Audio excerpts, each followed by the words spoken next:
Emakhosini umhlambululi.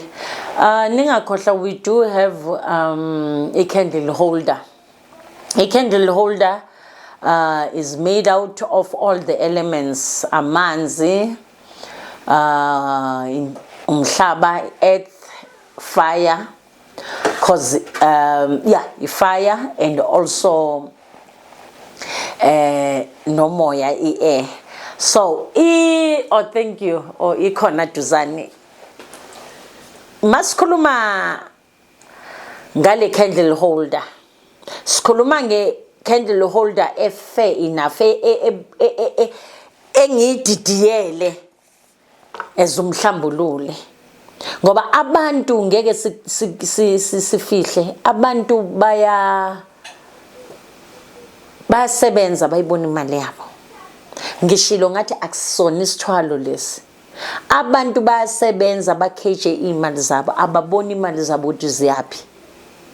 Abantu bavalelwe emisebenzini, abantu bavalelwe imali ukuthi ngeke basebenze. So le candle holder fair enough ukuthi ikudinga uhlambululekile. Idinga treatment kwi-futa geza kapa, idinga kuumuntu vele spiritual. Angithi we do have abantu abathandazayo, we do have abantu abathola inhlambululo kodwa ababoni, because now inkinga yomuntu imali niza ku spiritual world noma nifuna ukustarta a spiritual journey because of money, which is unfair. Because of kuyenzeka ukuthi kunamacala akhona ngithi, but this candle holder will assist kumuntu ongena inhliziyo embi. Uma uke wafisela abantu into ezimbi, wayenza zona bompinda mshaya, wayenza idinga ukuthi uhlambuluke kuyo kuqala, ukuthi ngiyazisola kuyo yonke into engiyenzile embi. Ngigangela uThabo ngoba ngifuna ukuthi ashade nami namhlanje, sesiyahlupheka noThabo. Ngigangele la ama gods of nature ahlangane la, and afuna iqiniso, ube neqiniso.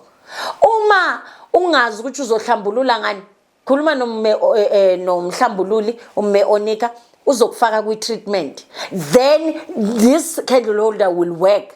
Asiyekele ukuqamba manga ukuthi uma ungakhuleka ngale candle holder yonke into izosebenza. No, idinga ukuthi ube uconfessile, confess your sins, confess ama sins akini, and then thola inhlambululo. Umme Onika umhlambululo uzombuza ukuthi ingabe inhlambululo gogo ngayenza kanjani, ngizokutshela 1 2 3 and then ungene kuyo ke after emakhosini. Indaba ye candle holder, please ngiyanicela, kunama video mawucela ukungibona, please go and like amanye ama video and then niyofunda konke, and also comment mawufuna le candle holder. Makubukude kune number la ku video on screen la sizokenzela khona ukuthi ukhona uku-order.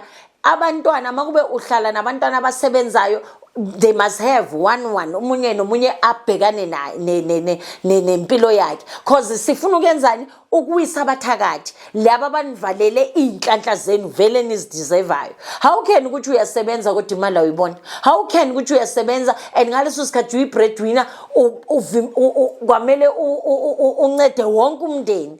So now uyakhona ukubavulela as a breadwinner ngoba iyakusinda lento ukuthi mabavulekela umsebenzi so that now uzokwazi ukuthola ichance yokunaka izingane zakho. Emakhosini, please don't forget to like and subscribe.